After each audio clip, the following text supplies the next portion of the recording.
21 जून 2018 को सुबह करीब 8 बजे के समय दिल्ली के रिहायशी इलाके सरिता विहार में एक खाली प्लॉट पे कूड़े के ढेर में कुछ लोगों की नज़र एक बैग पर पड़ी और उसके पास ही एक बड़ा सा कार्टून बॉक्स भी पड़ा हुआ था। हालांकि कचरे के ढेर में ऐसी चीज़ों का पड़ा होना एक नॉर्मल सी बात थी, लेकिन इन दो चीज़ों ने लोगों का ध्यान अपनी ओर आकर्षित इसलिए खींचा क्योंकि उस बॉक्स में से बदबू इतनी तेज आ रही थी। उसके आसपास के गुजरने वाले लोग उस बदबू से बहुत ज़्यादा परेशान थे। जब लोगों को कुछ शक हुआ तो उन्होंने इसकी सूचना पुलिस को दे दी। कुछ ही मिनटों में दिल्ली पुलिस भी मौका आए वारदात पर पहुंच गए, लेकिन जैसे ही उस बैग और बॉक्स को खोला गया तो पुलिस वालों को भी होश उड़ गए, क्योंकि उस कार्टून बॉक्स में एक लड़की की लाश थी और वो भी 7 अलग-अलग टुकड़ों में। हाथ, पैर, सिर, गर्दन यानी कि सब कुछ अलग-अलग था।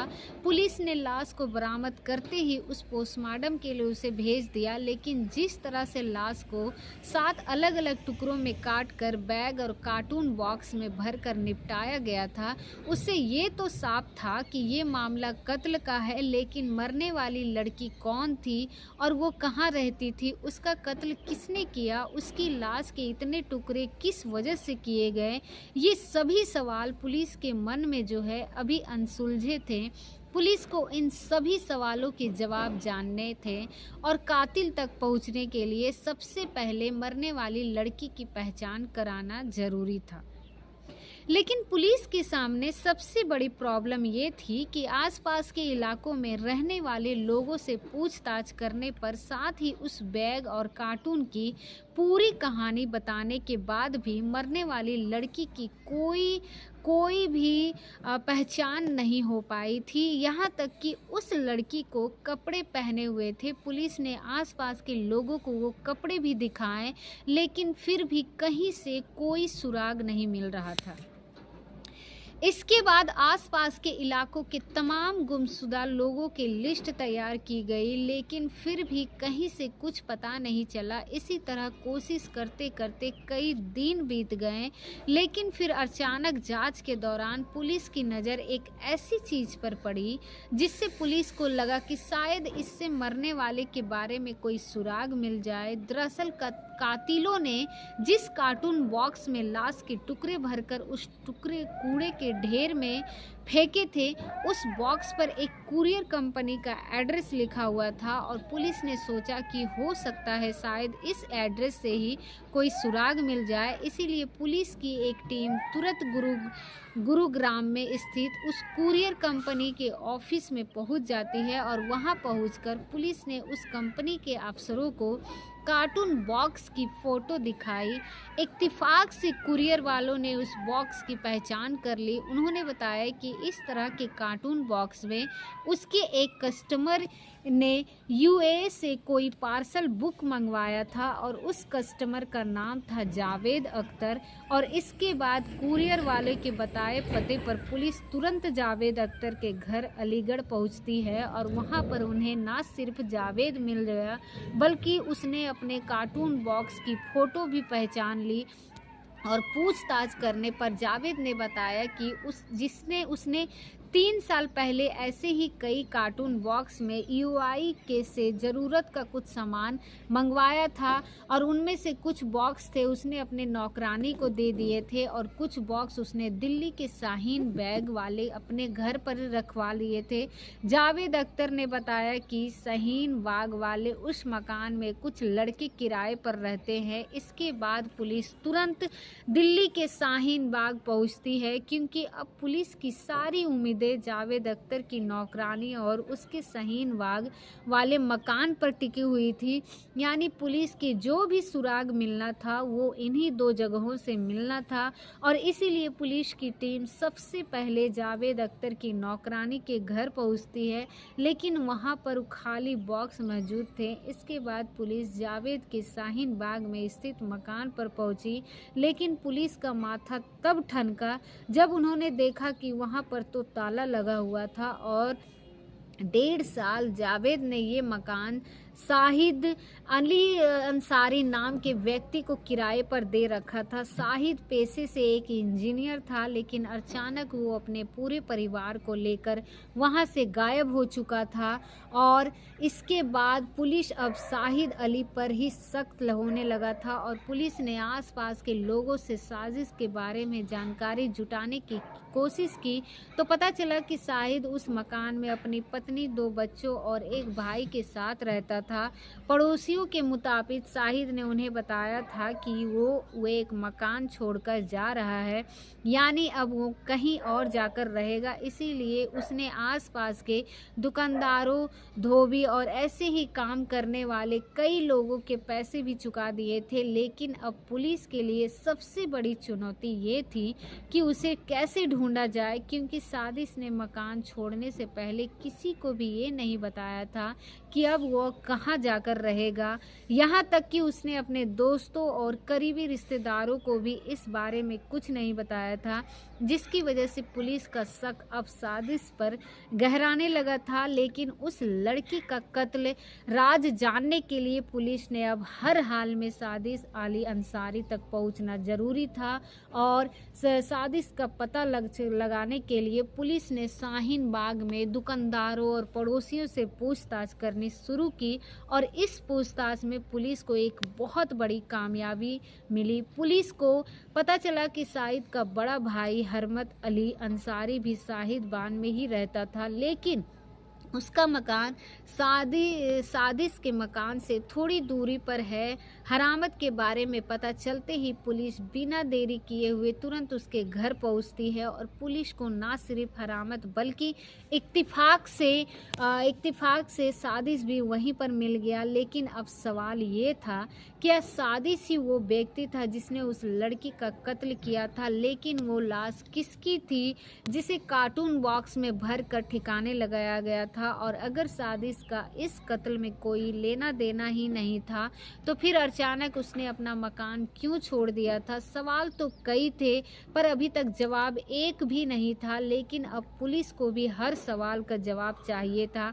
उसके बाद पुलिस ने साजिश और हरामत अली से पूछताछ शुरू की। पहले तो साजिश हरामत से पूछी, पुलिस को गुमराह करने की बहुत कोशिश की। उन दोनों ने खुद को बेकसूर बताया। मकान बदलने के लिए भी साजिश ने महज एक इत्तिफाक है बताया। लेकिन जब पुलिस ने उन्हें एक कार्टून बॉक्स और बैग दिखाए तो जल्द ही सच्चाई सामने आ गई।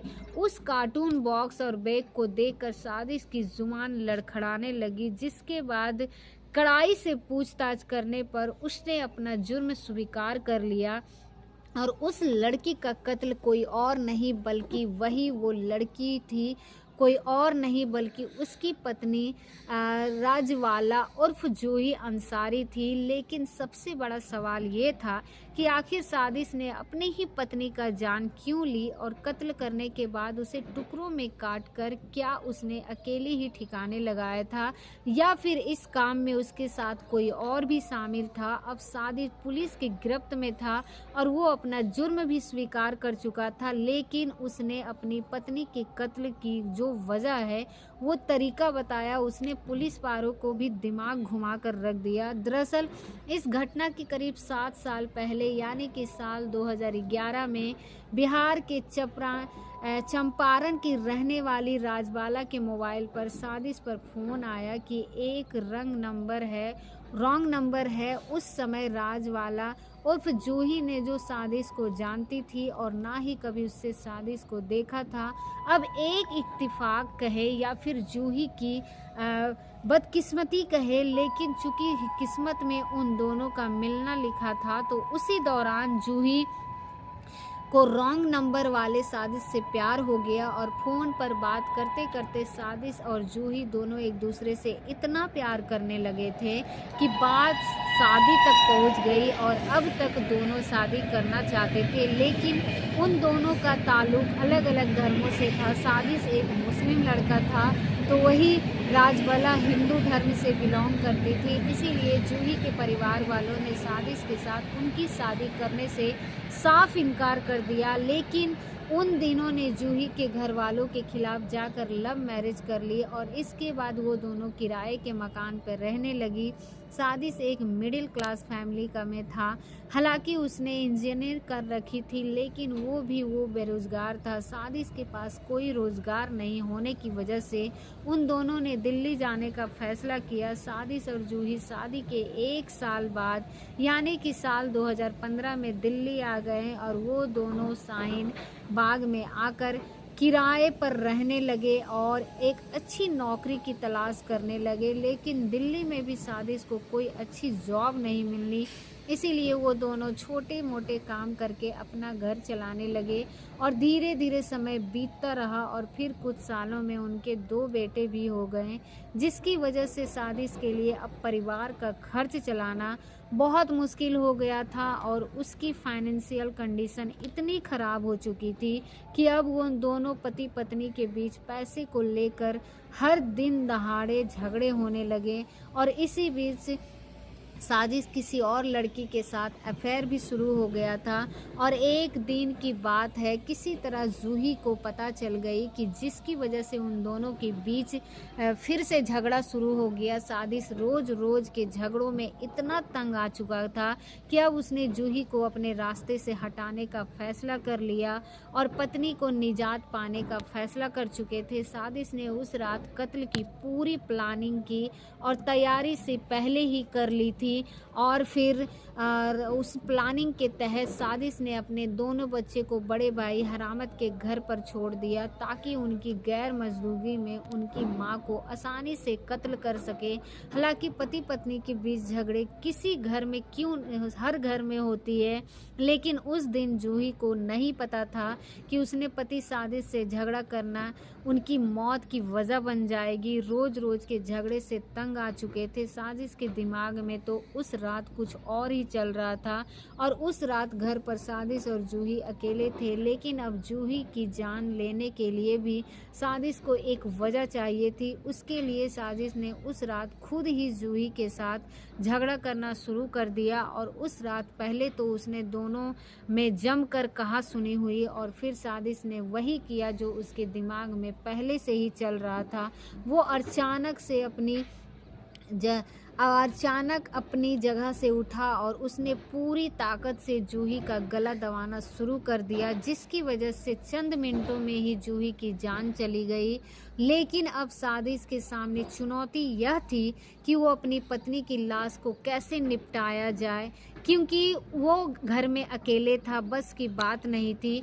तो पति पत्नी के बीच में जब झगड़ा होता है तो मौका देखकर साजिश अली अंसारी अपनी बीवी जूही का गला घोंटकर वो उसका डिसक्लोजर और कहता है और वो गला काटकर कोट करके उसकी हत्या कर दी। और उसके बाद उसने लाश को ठिकाने लगाने के लिए अपना भाई इम्तियाज को बुलाया और ये दोनों मिलकर उस दाव से शरीर को टुकड़े टुकड़े उसने अलग किया और 5 फुट 2 इंच की जूही अब 3 फुट के कार्टून और 1 फुट के बैग में पैक हो चुकी थी। लेकिन अब उन दोनों भाइयों के सामने चुनौती ये थी कि अब उन लोगों की नज़रों से बचाकर उन टुकड़ों को ठिकाने लगाना चाहिए। और साजिश और इख्तियार जब जूही की लाश को 7 टुकड़ों में बंटवारा दो तो अलग अलग कार्टून और अलग अलग बैग में भर चुके थे और इसके बाद उन्होंने रातों रात वहाँ से छोटे से धोकर साफ कर दिया ताकि वहाँ पर कत्ल का